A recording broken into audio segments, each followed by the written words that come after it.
Good afternoon, everyone, and welcome to the CAGP Professional National Advisors Network. This is our first of the season of our webinars, and we are thrilled today to have two fantastic guests. So we have Benoit from Myriad Canada and Mohamed from the Toronto Foundation, and we will kick it off right away. This is recorded, so whoever is here later or whoever has missed the call, feel free to watch the recording to get the full experience. So we'll kick it off then for Benoit and Mohamed to introduce themselves, but also my co-chair, Arundel, just wanted to introduce her as well for this entire group. And we look forward to hosting you for many more sessions to come. So over to you, Benoit and Mohamed. Okay, thank you very much, Candice, and thank you to the CAGP for organizing this seminar. So my name is Benoit Fontaine. I'm the executive director of Myriad Canada. So what we do at Myriad Canada is so we are a Canadian charitable organization, and we manage donor advised funds for projects overseas. So we are an intermediary between Canadian donors and local projects outside of Canada. We are part of the Myriad Alliance for Borderless Giving, with offices in Canada, in the US, in Europe, and in Asia. Shall I start immediately or give the opportunity to Mohamed to present himself? Why don't I start, and then I'll pass it back to you for the presentation. Hello, everyone. Again, my name is Mohamed Huque. I'm the Director of Community Impact at Toronto Foundation. I know we've got a really varied group today. Some of you who might be familiar with Toronto Foundation, actually, I think I saw some fund holders in this registration list. Others who may be less familiar. So Toronto Foundation is actually one of about 200 community foundations across the country. There's actually dozens around the world. Community foundations are a really unique model of philanthropy in that we are effectively homes to local philanthropists who pool their resources together towards a greater impact. And in our case, we've got about 1,000, sort of families, individuals who've established donor advised funds with us because they're interested in supporting both local and national charities.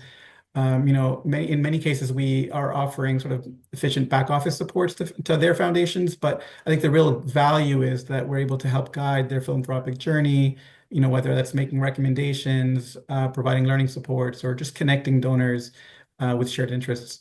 So that's a little bit about Toronto Foundation. Back over to you, Benoit. Thank you so much, Mohamed. So maybe next slide. So I'll make a presentation in two parts. First, I will give a general overview of the law and of the prior options before the new law, which has been voted a little bit more than 2 years ago. And then I will explain what are the practical consequences and which door is now open to make international philanthropy more accessible and more easier for Canadian philanthropists. And then Mohamed will really focus on the practical consequences of making possible to grant to non-qualified donors in the national context.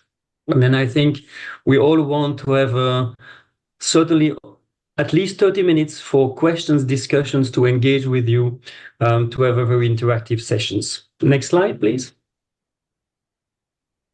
So, as you know, more than 2 years ago, a new law passed, and there was a broad consensus from all political parties to make it possible for charitable organizations to not only make gift to qualified donors, but also to have the possibility to engage with non-qualified donors. So before this amendment, you had only two options, or the first one was to make gift to qualified donors or organization having a charitable number with CRA, or the second options was to for a charitable organization to carry out their own charitable activities. And in order to do so, you had two options. You can do it yourself, like for instance, a foundation from a hospital, or you could do it through intermediaries. And the most common way to work with a non-qualified donors was then to do it through what we call an agency agreement, which is technically a mandate that the charitable organization would give to a non-profit organization, which by definition has no charitable number, to execute a project in your name. So we would sign a mandate agreement to ask, let's say, for instance, we take the case of let's say we work with a school in Kenya. We sign an agency agreement with a school in Kenya in order to carry out a certain project in the name of the Canadian charitable organization. And so CRA says that you should then keep direction and control. So be in regular contact with the organization in order to be sure that you gave a tax receipt in Canada. So CRA wants to be sure, and that's that we can really understand that, wants to be sure that the money has been used for charitable purposes. So of course, the criticism towards agency agreement was that because it's a mandate, it's your project, so it's very paternalistic. And that's so you next slide. And so there were a lot of criticism from the sector, a lot of lobby towards MPs and CRA to try to open the door and to make it possible for a charitable organization in Canada to support a project from a non-profit organization, but not through an agency agreement, but really to support their activities. And so after, I think, years and years of lobby from the sector, CRA did open the door and released the guidelines on how to do that 2 years after the law passed. So the guidelines have been adopted in December last year. So, and I would say the door is more open. You'll see that I choose a picture where you see that the door is not widely open because it's a first step.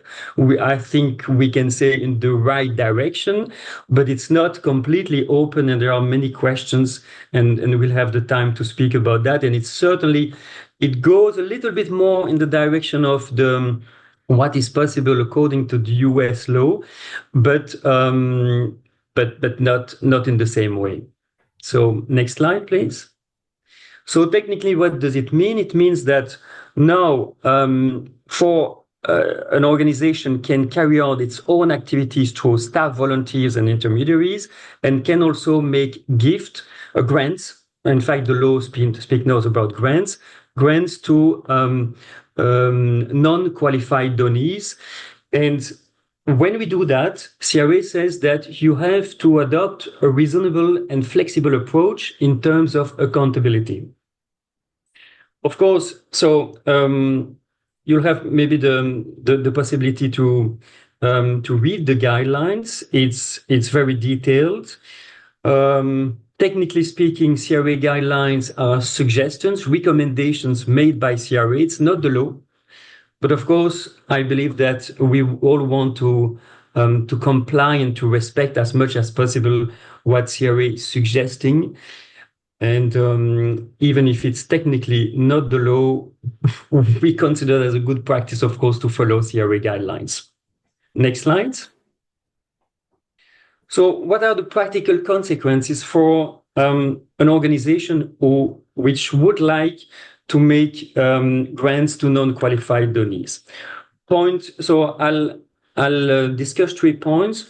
The first point is to look at the charitable purposes of the charitable organization. Then what's the consequence in terms of due diligence practically? And then what kind of tools do you have to develop in order to assess the level of risk of the project that you are going to support? So number 1, next slide, please. Number 1, very important, if you want to make a grant to a non-qualified donor, you have to check if, according to your charitable purposes approved by CRA, if the project fits within your own charitable purposes. If not, you'll have to adapt your purposes. So I know that in the sector at the moment, many organizations are in contact with CRA in order to adapt their charitable purposes. Because it's not enough to have in your purposes, for instance, to make gifts to qualified donees or even to make grants to non-qualified donees. It has to be more specific. So if you want to support, I'll take again the example of the school in Kenya, you need to have a charitable purpose which is linked to education. So that's step one. It's super important that for every project that you support and for which you make a grant to a non-qualified donee, you find a link with your own charitable purposes. Otherwise, you will be in breach with the CRA guidelines. What the thing which is interesting is that for CRA, if an activity is charitable occurred in Canada, the same activity will be also considered as charitable outside of Canada. So that's very liberal in a way. And it's not the same in every country. I mean, if I take, for instance, Australia, if you want to send money outside of Australia with a tax receipt in Australia, you can only give money for a project which has as a goal to alleviate poverty in a development country. If you want to send money outside of France and having, while getting a tax receipt in France for this donation, it needs to be to contribute to the development of the francophonie or to be specifically to alleviate poverty to a development country. So if you want to support a scientific research project on a very rare disease outside of France or outside of Australia, you cannot. We can do it, of course, but then without a tax receipt. But if you want to get a tax receipt for this kind of charitable purposes, you cannot. So in this way, Canada is very liberal, doesn't make a distinction between activities, charitable activities in Canada or outside of Canada. But on the modalities on how to send money for this particular project, then Canada is more tough than many other countries. Next slide.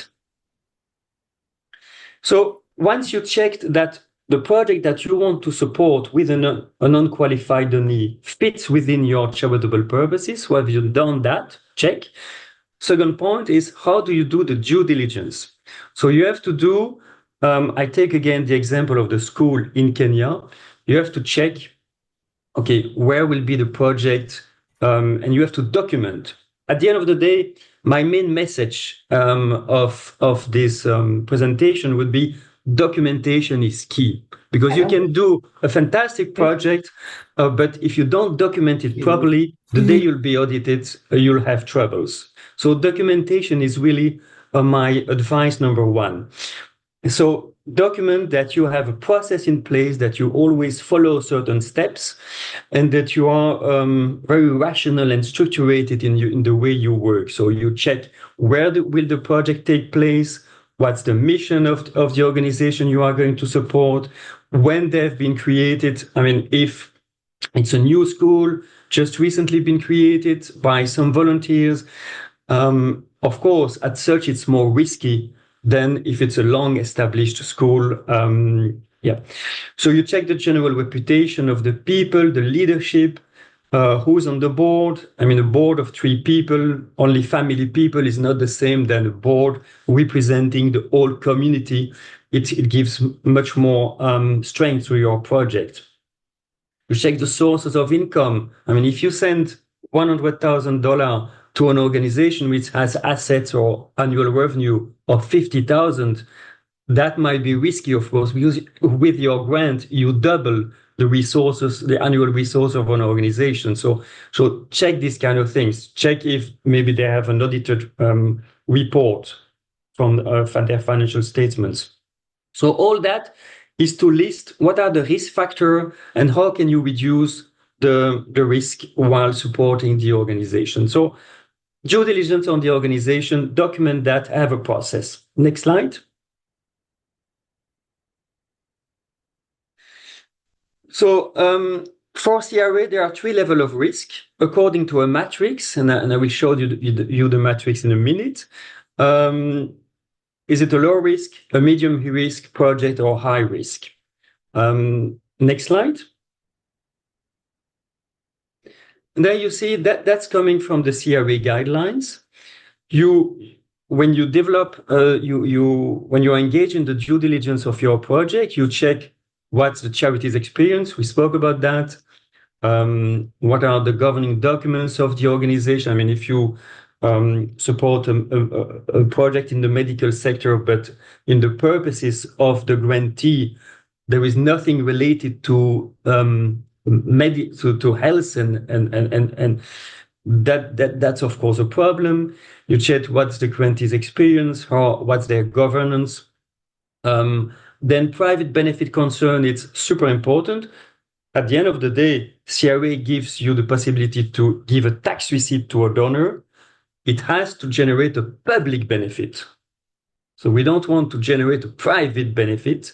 It has to be public. Like, for instance, if you support a scientific research on a rare disease in a lab in the US, the goal is not that the result of the research will stay very confidential. I mean, you want the results to be publicly available, otherwise you don't generate a public benefit.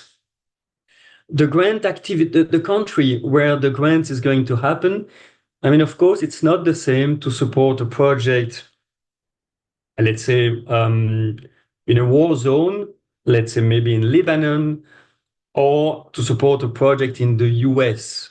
Probably the US is probably a more stable country than if you support a project in a war zone. So it adds a little bit of risk. Then the grant amount, that's really a concern. CRA has a very prudent approach and says that up to 5,000, it's low risk. If you are between 5,000 and 50,000, it's a medium risk project. If it's above 50,000, it's high risk. Of course, I mean, if you support a scientific research project in a US lab, very well established, very close to a university, it will always cost more than 50,000. I don't think it will be a high risk project, but at the moment, and again, it's recommendation. It's guidelines, recommendations. It's not the law, but according to the CRA matrix, they use 5,000 and between 50,000 and then of more than 50,000. I hope it's going to change one day. Then also you look at the nature of the resources that you grant. Is it an in-kind donation? Is it money? Is it money for, I don't know, a building project? Of course, you have to double check more because you don't want to give a tax receipt in order to build, to pay for a construction project. And then a few years later, you hear that this building has been sold to make condo somewhere. Then you generated a private benefit. And that's not at all what you want to do. Next slide. So I took a few examples to illustrate that. At Myriad Canada, we do support a project on a very rare disease called liposarcoma. It's a rare form of cancer, the Dana-Farber Cancer Institute in Boston has a lot of experience on this disease. It's a project of a few millions. According to me, we are in a low risk zone for everything except for the grant amount, because in this case, it's a significant amount. It's $10 million over 6 years. According to CRA, it will be a high risk project. According to me, no. So you see a little bit the contradiction you have to play with and to see a little bit with your board. Are you comfortable or not? But of course, it's 10 million. It's not $50,000, but it's with a very established organization with all researchers are linked to Harvard University. I don't believe it's a high-risk project. Another example. Then after the blast in Beirut 3 years ago, we did renovated 2 floors of the St. George University Hospital in Beirut. The grant amount was also clearly above 50,000.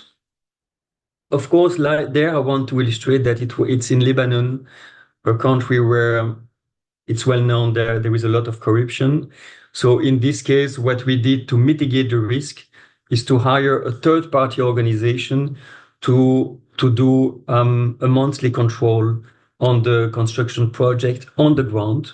So we had an agreement with the St. George Hospital and also with a third-party organization working for us to control the project in order to mitigate the fact that we are working in a complicated country. Third example.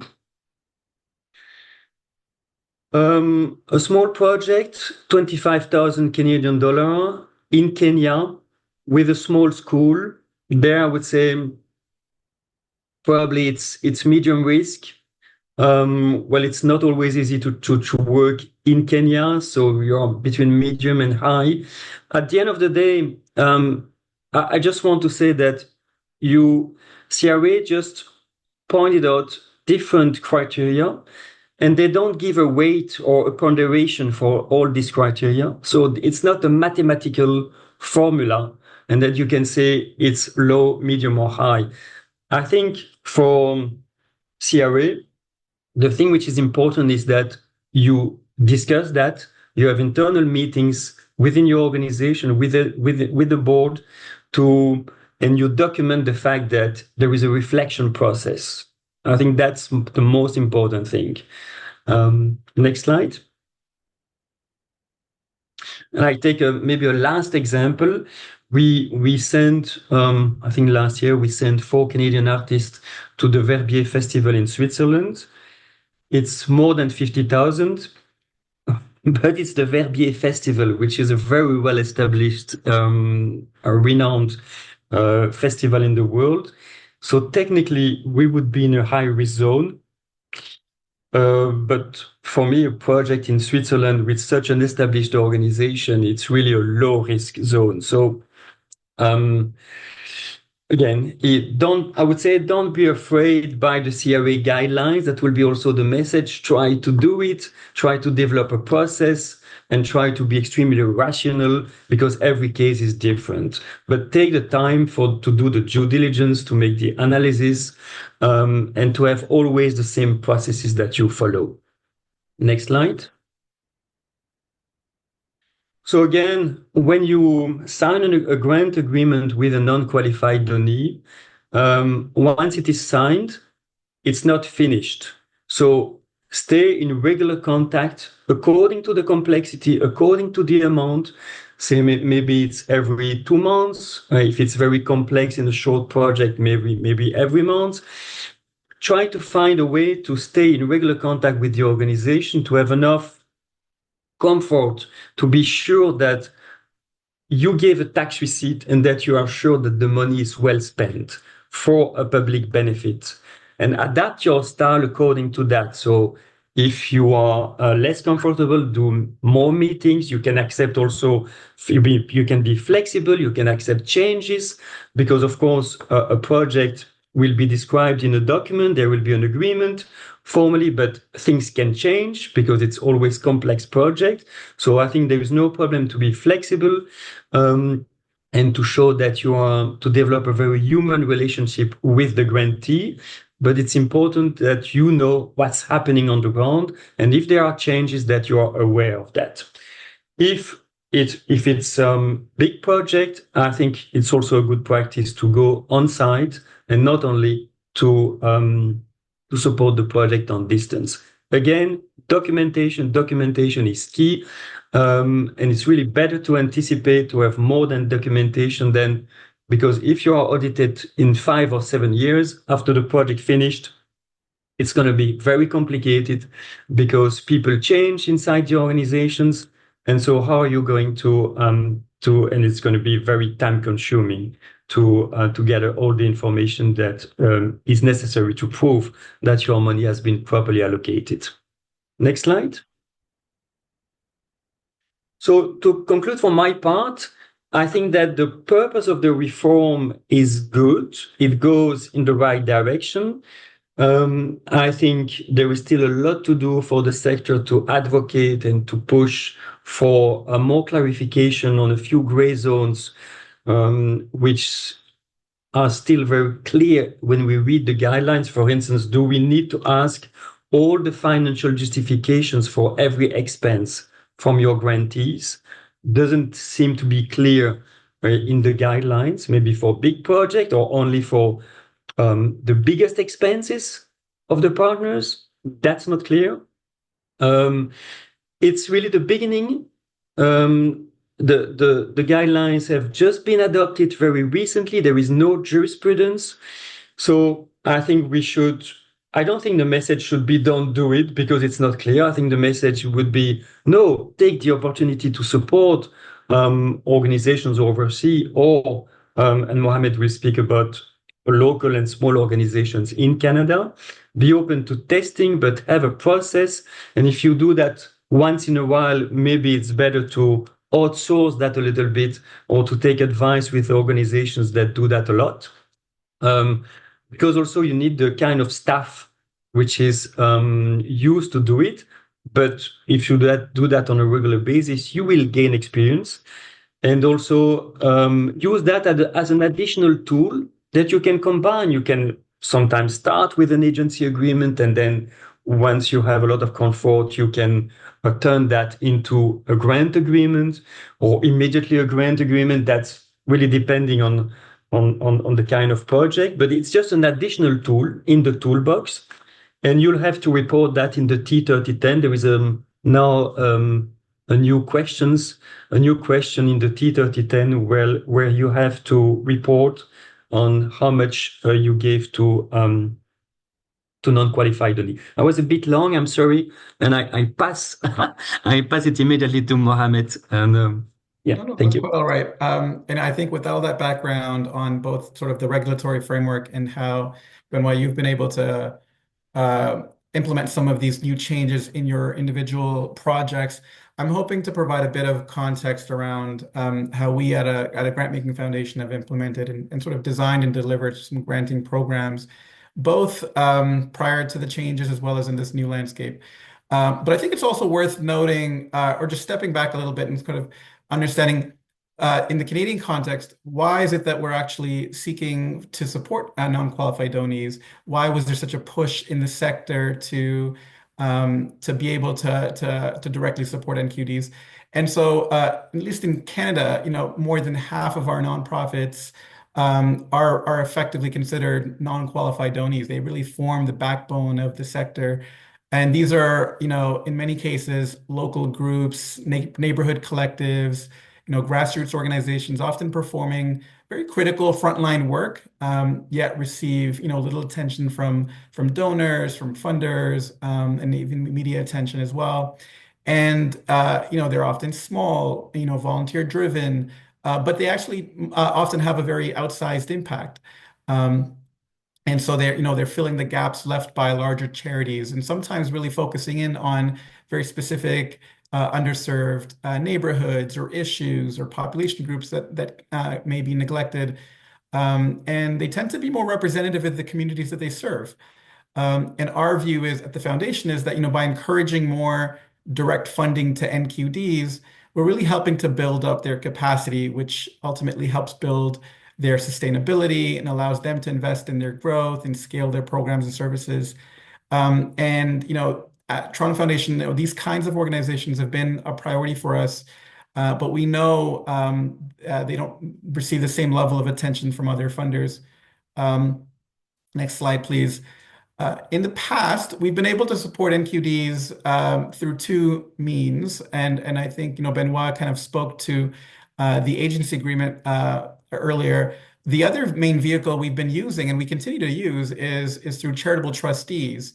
And if you're unfamiliar with what these are, they're at a basic level, they're really a trustee is an organization, a charitable organization whose mission aligns with the NQD. And so they've effectively agreed to receive charitable dollars or grant funding from us at the foundation on behalf of that NQD in order to be able to issue a tax receipt to the donor. It's worth pointing out, the use of charitable trustees is pretty widely prevalent in our sector, but it's considered somewhat of a gray area by CRA. Any kind of flow-through mechanism that doesn't have the necessary controls that Benoit outlined earlier can be deemed offside by CRA. But in our context, how it works is an NQD can apply directly for funding, and if they have a charitable trustee in place to receive those funds, we just require a trustee agreement that outlines that relationship. And that's sort of the only level of oversight that we are required to have as the funder.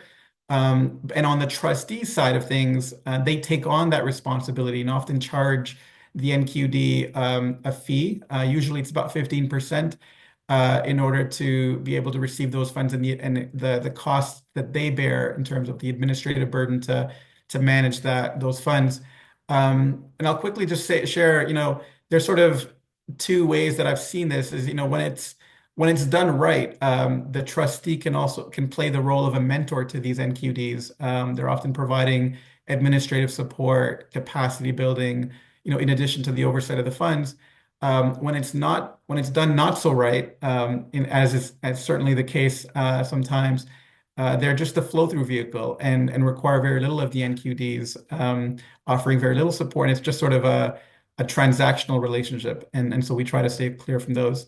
I'm not going to get too much into the agency agreements because that's what Benoit had described, but I will get into how we've used agency agreements in the context of our granting program. So in the next slide here, I'm going to talk to you a little bit about the Black and Indigenous Futures Fund, which is a few years old, but it was in our world was the first time that we launched a granting program that was targeted to NQDs.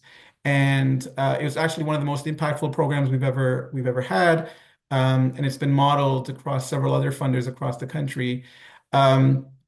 It was unique in a number of ways. It was our first grant program dedicated to specific population groups, particularly to communities we felt were affected by racial injustice. And importantly for this conversation, we enabled non-qualified donees to apply directly for the first time. And again, we used the agency agreement vehicle for that. It was a huge success on many fronts. Normally when we have a call for applications, we might receive, 100, 120 applications for, and again, these are primarily just open to charities based in Toronto. But when we launched this program, BIF, a few years ago, we received more than 200 applications, almost double our typical count. And what I think it revealed to us was that there was this whole ecosystem of charitable activity that was happening in our communities, but that was being done effectively by organizations not recognized as charities, right? These are those grassroots organizations, NQDs, that had applied that we weren't aware of. And so it was important for us to be cognizant of all that activity that was happening. It came with its unexpected challenges. In many cases, we're meeting organizations at an early stage of their development. For example, when we approved some of these organizations for funding and asked for banking information, some of them gave us, not their organizational bank account, but sort of the individual leaders' bank info.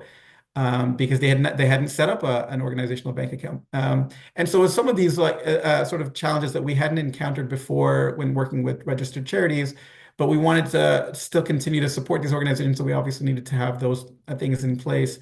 But it was just one of those examples, I think, of us being underprepared and a lot of these organizations also not having experience working directly with funders. The other, I think, big important lesson for us was the level of relationship building it would require. We probably invested more than 50% more to these relationships, these NQDs, than we would normally with grantees.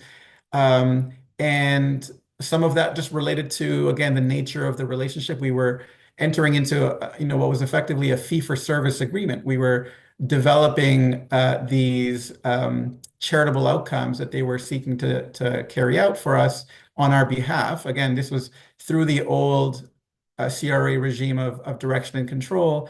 And so with many of these small organizations, we were putting them through very standardized sort of legal contracts in ways that I think probably wasn't right sized for the level of work they were carrying out and also for the grant sizes as well. The next slide here is sort of our next iteration of working within the CRA guidelines. And our Toronto's Vital Signs Grant Program is actually our signature annual grants program. We have it every year. And last year, we did it for the first time, still while CRA was providing sort of their draft guidance.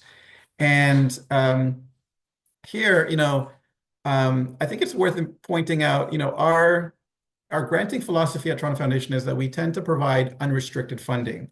But with NQDs here, in this case, it wasn't exactly possible because the funds had to be designated towards a specific project. So we decided to design the program towards capacity building. So organizations then had to identify a project that would help support them to carry out their mission. So it could be, for example, a new CRM or information management system, a new digital infrastructure for their organization, strategic planning or DEI training. But we really wanted to give them maximum flexibility to determine what their priorities were. But it also put us in a somewhat of a technical gray area. There's sort of an ongoing debate whether the building up of internal capacity of organizations can be considered charitable activity, and whether or whether it needs to be more advancing their actual mission externally. And so we worked with a lot of these organizations to come up with a suitable definitions and outcomes that sought to build up their internal capacity, but also connected to their charitable mission. As was the case with the agency agreements, it also required quite a bit of administrative burden. There was a high level of, due diligence performed on very small organizations, a higher level of reporting than we would typically require of charities. And in my view, I think this new environment of being able to make a grant to an NQD is probably no more efficient than through our agency agreements in the past.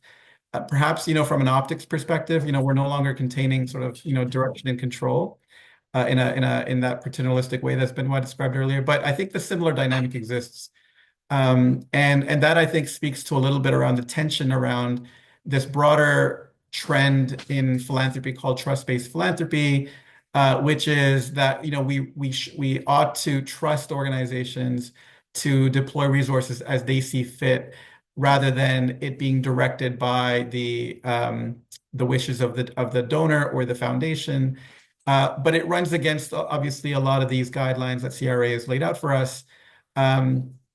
And it led to some sort of even sort of tensions within our foundation. I lead our community impact team, which interfaces directly with a lot of these community organizations, and so I was much more open to keeping options flexible, right sized for organizations, whereas our finance team, which obviously has a different slightly different objective in that they were much more concerned about being on the right side of CRA, making sure we had the right due diligence and risk assessment in place. And again, we were coming at it from very different perspectives while still trying to serve these organizations effectively. And my last slide here before we open it up to the questions is how we engage with our fund holders. So I know I mentioned at the beginning, Toronto Foundation is actually home to nearly 1,000 fund holders or other donors. And with this new framework, we didn't enable fund holders to directly support NQDs, but we did something of a workaround, really, which was create a pooled fund. And so right now, for example, if a donor wishes to donate to a charity through their fund, they can do so very easily. Go into an online portal, click the charity of their choice, make a grant. But with an NQD, we created this pooled fund, which is basically enabled them to be able to donate into this fund. And then that fund was helped support sort of a collection of organizations of NQDs that we were then administering. Um, and so it was our workaround because it wasn't necessarily a one-to-one relationship between the donor and the NQD. So, a donor or a fund holder couldn't come to us and say, hey, there's this really fantastic neighborhood organization. I'd love to support them. Can I use the balance in my fund in order to support them? And so we couldn't enable that. There's something called the anti-directed giving rule that CRA prohibits us from being able to do that kind of one-to-one relationship. But again, through this pooled fund, we were able to at least gather interested fund holders who wanted to support NQDs more broadly, but they were effectively supporting the organizations we handpicked, and we were in a closer relationship with and managed that relationship. So maybe I'll stop there because I know we've got probably lots of questions from folks who are curious to know both the international context that Benoit shared or what's happening here on the ground in Canada. Yeah, thank you so much, Benoit and Mohamed. You've provided us with a ton of great information, and I'm not seeing any questions in the chat just yet. So while I put it out there for people to enter your questions, I will start off with a couple of my own. And Mohamed, I found the anti-directed giving that you just mentioned really interesting. And I think it's very helpful to understand that you've got this pooled fund where the charities can apply to be beneficiaries of that. So am I understanding correctly that the anti-directed giving means that if you had a client, a donor, come to you saying, I want to make a donation to this non-registered charity, no matter the amount, if it was $1 million, you still couldn't facilitate that donation? Correct. And this actually speaks a little bit to the inequities in our system. I sometimes joke that it's actually easier for me to give $1 million to a charity than it is to give $1,000 to an NQD. And that shouldn't be the case. And I obviously understand the reason for it. But in effect, it is correct. So yes, a donor can't make a grant directly to an NQD, at least in the way that we've set it up. With the pooled fund, they're giving to a collection of organizations where we are managing all those contracts. And I was speaking earlier to that administrative burden. So we take on that oversight responsibility for those individual organizations. The donor is just contributing to the fund that helps support those organizations as a whole. So if you want to do that, you have to go back to the old regime of direction and control and go back to agency agreements, develop a specific project with the organization and so on. Yeah. And I guess before I make a mountain out of a molehill, do you have a lot of clients coming to you saying, I want to support this non-qualified donee? Is that an issue? Benoit, your experience is probably different than mine. It's an issue in order to use the new regime. So if you have this kind of donors, then you have to go back, I think, to the old regime and to use agency agreements and to keep direction and control and to consider that as your own project. And then to also to discuss with the donor so that he understand that it's not going to be a support to the organization, but for a specific project that we are going to control. So it's go back to the old regime. Yeah. Yeah, and I'd say from our perspective, if I look back over the past, years and decades even, where the real push and advocacy about why these changes were required came from the sector. It came from the nonprofit sector. It wasn't certainly donors who were, pounding the doors, wanting to support NQDs. And so I pointed to that sort of inequity. If half the nonprofits in our country are NQDs, they were effectively cut off from all this institutional grant funding. and or at least in a way that that we're able to fund directly fund and be issued tax receipts and so that push came from the sector. At this, and because of this new changes, I think what we're trying to do is educate donors and philanthropists to say, hey, are you aware of that inequity that exists? Because I think many cases they're sort of supporting the charities that they're familiar with, which and they've never really encountered this trouble of, oh wait, you're not registered. I think a lot of the organizations they're supporting are larger institutions where this is not even an issue. But if you're coming down to the local level, where so many of these organizations are NQDs, that's where and that's really where a lot of our education lies, where we're trying to clarify for folks um, that A, the value of supporting these kinds of organizations, and then B, what is the appropriate mechanism to do so. Thank you both. And I see Keith Thompson in the audience here. Keith, I'd like to call on you if possible to share if you have any donor stories as well that's happened in the past. And, there are a lot of us are advisors here who start having these conversations with clients who want to give internationally, and it becomes complex. And you've, shed the light on a lot of the things that can happen in the background. But for an advisor who's starting out exploring this and really wanting to get involved, the resources and people that can help out is really, I think, reaching out to you, Benoit and Mohamed, and other organizations that can help guide in that direction. But Keith, I see your camera's on. Why don't you go ahead? Yeah, not too much to add. I mean, it's interesting when I speak to some clients, they have these pet projects that they want to have funded, but of course they are not registered Canadian charities. One of the issues that they have is the cost, the administration cost of giving. I'm wondering if you can speak to perhaps those issues, because sometimes they're as high as 10%, which tends to turn them off a little bit because there's so much frictional cost in giving internationally. Again, if you can just comment on that, I'd appreciate it. So we are a little bit in a fortunate situation because we have our own endowment. So we calculate. I mean, the average fee that we take on the donation is around 3.5%, which is very low, and it's even lower than that for bigger grants, bigger donations. But we are in a specific situation because we have our own endowment fund, and so we use the revenue of our own endowment to cover more than 50% of our admin cost, because it has been a decision from our board that promoting international solidarity, international philanthropy is part of our mission, which justifies the fact that we use our own endowment. But the reality is, if you want to be break even, you have to charge 8, 9, 10%. Right. That's helpful. Mohamed, with the Toronto Foundation, I appreciate that non-qualified donees are like a lot more work. Do you have to tap on an extra administration fee if they facilitate through the TF? No, because in our case, that pooled fund really helps. It's really whatever funds are gathered through that pooled fund just augments our granting budgets. We were already because we've made an intentional effort to wanting to support NQDs. We were already going to take on that effort ourselves, and this just boosts our granting budget. So it's not extra effort. So no.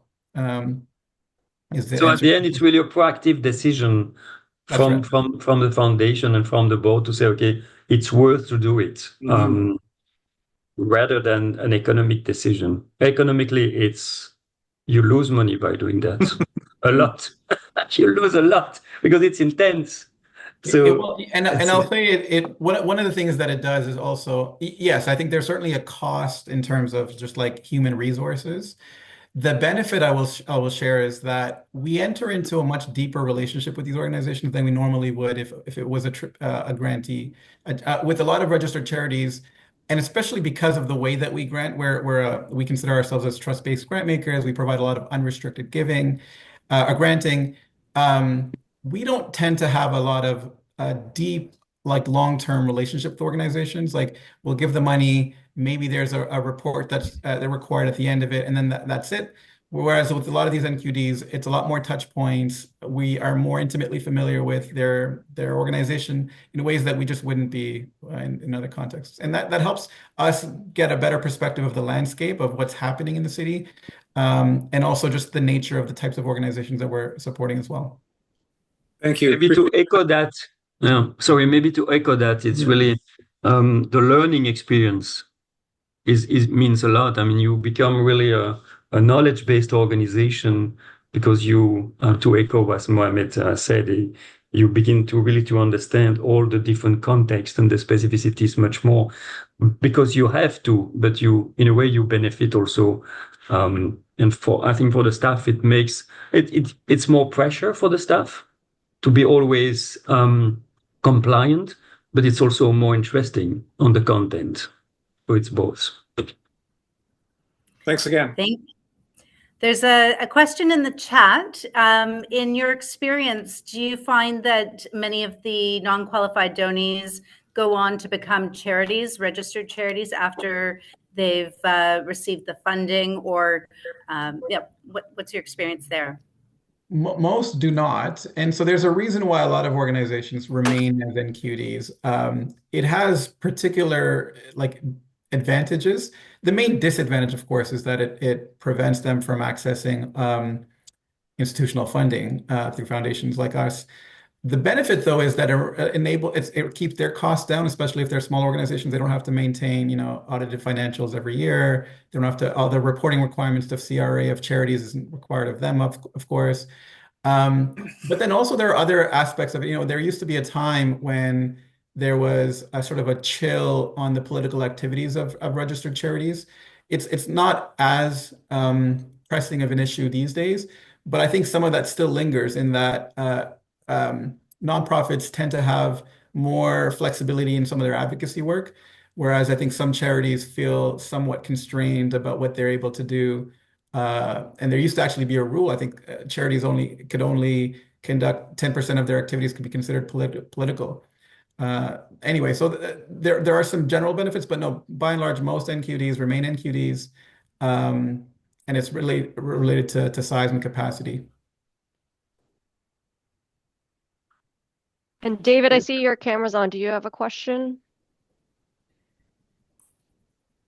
No, not per se, but I could comment maybe.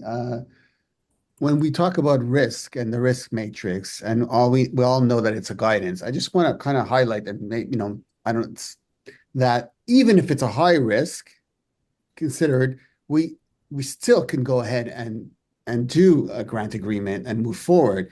We just have to be more careful, and we have to, make sure either by going and auditing in person or, holding back money, not giving all the money in one shot, requiring reports and so forth.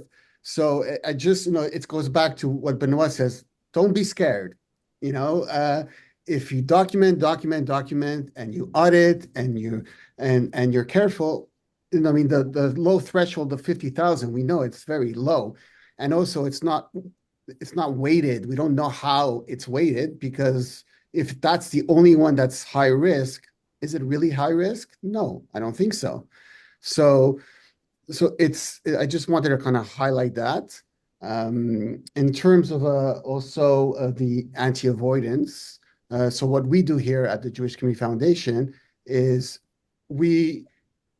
if a fund is permanent here, then it's not a problem, in the sense that the original gift was not intended to be sent out to an NQD.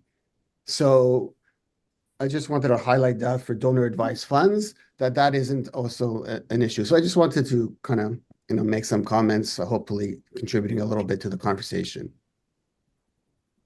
And also regarding the risk, what's also the risk of non-doing it? Socially speaking, I mean, if you have a family that suffer from a rare disease, there is no research team in Canada. I mean, are you going to say no because potentially it might be considered by some people as risky? And well, while you can maybe contribute to through clinical trials or something to advance research and so that it will benefit the life of many patients. So it has to be assessed also according to the potential social impact that you can do, I think, that you can help realize.